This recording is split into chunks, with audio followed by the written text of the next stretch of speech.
2023년 12월 18일 월요일 제1독서 에레미야서의 말씀입니다. 보라, 그날이 온다. 주님의 말씀이다. 내가 다윗을 위하여 의로운 싹을 돋아나게 하리라. 그 싹은 임금이 되어 다스리고 슬기롭게 일을 처리하며 세상에 공정과 정의를 이루리라. 그의 시대에 유다가 구원을 받고 이스라엘이 안전하게 살리라. 사람들이 그의 이름을 주님은 우리의 정의라고 부르리라. 그러므로 이제 그날이 온다. 주님의 말씀이다. 그때에는 사람들이 더 이상 이스라엘 자손들을 이집트에서 데리고 올라오신 살아계신 주님을 두고 맹세한다 하지 않고 그 대신 이스라엘 집안의 후손들을 북쪽 땅에서 그리고 당신께서 쫓아보내셨던 모든 나라에서 데리고 올라오신 살아계신 주님을 두고 맹세한다 할 것이다. 그때 그들은 자기 고향 땅에서 살게 될 것이다. 주님의 말씀입니다.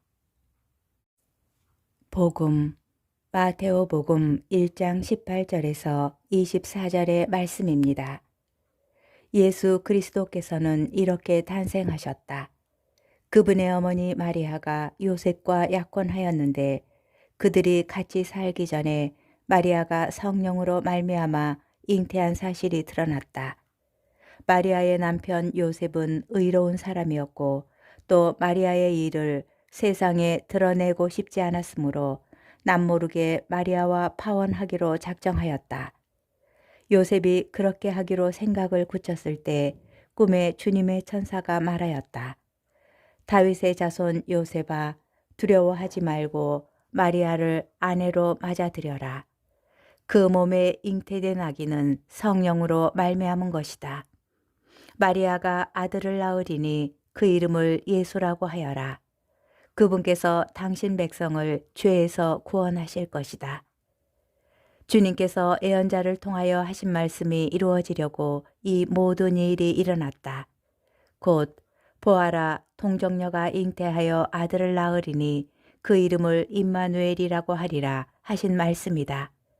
임마누엘은 번역하면 하느님께서 우리와 함께 계시다는 뜻이다.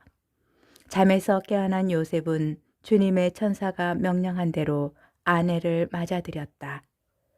주님의 말씀입니다. 오늘의 묵상. 보라, 그날이 온다.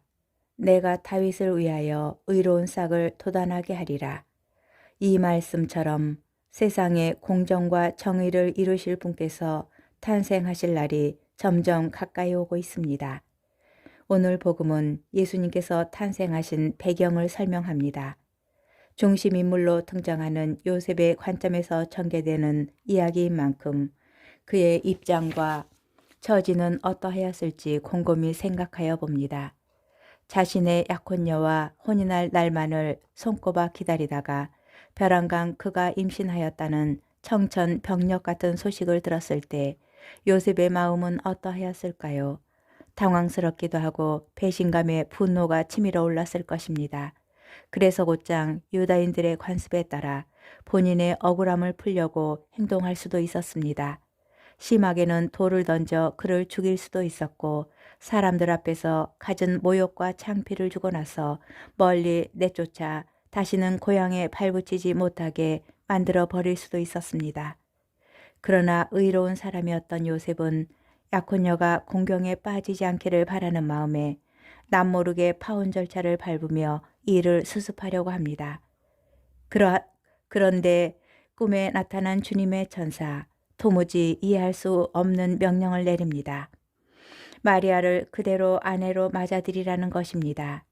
이것은 또 무슨 말인가? 왜 내가 그런 희생을 받아들여야 하는가? 이해하기 힘든 일이었지만 요셉은 천사의 명령을 그대로 따릅니다. 그것이 하느님께서 오래전부터 마련하신 구원 계획이었음을 믿었기 때문입니다. 요셉이 참고 이겨낸 자기 희생과 순종 덕분에 다윗의 후손에게서 구원자가 나오리라는 약속은 실현될 수 있었습니다. 성령으로 잉태된 아기는 아버지가 된 요셉의 보호 아래 장성하여 세상을 밝히는 빛이 되고 만민의 구세주가 될 수 있었습니다. 이처럼 하나님의 구원 사업에 묵묵히 헌신한 요셉 성인을 공경하며 우리도 그를 본보기로 삼았으면 좋겠습니다. 주님의 말씀과 명령이라면 그 어떤 삶의 문제보다 앞세울 수 있는 마음과 이를 기꺼이 따를 수 있는 용기를 주님께 청합시다.